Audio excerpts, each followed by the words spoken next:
Ona tili va adabiyot fanidan milliy sertifikat savoli. 43-savol. She'riy parchasining qofiyasini tahlil qiling. Nafing agar xalqqa beshak durur, belki bu naf o'zingga ko'proq durur. Qofiyadosh so'zlardagi raviyni toping degan.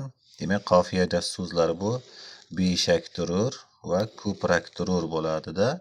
Demak, asosi qaysi unli yoki undosh bilan tugaganiga ko'ra raviyni topishimiz kerak.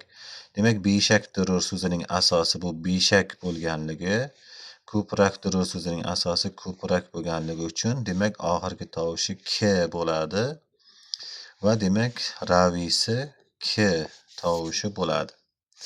Xo'p, raviyning o'rniga ko'ra esa bu mutlaq qofiya bo'ladi.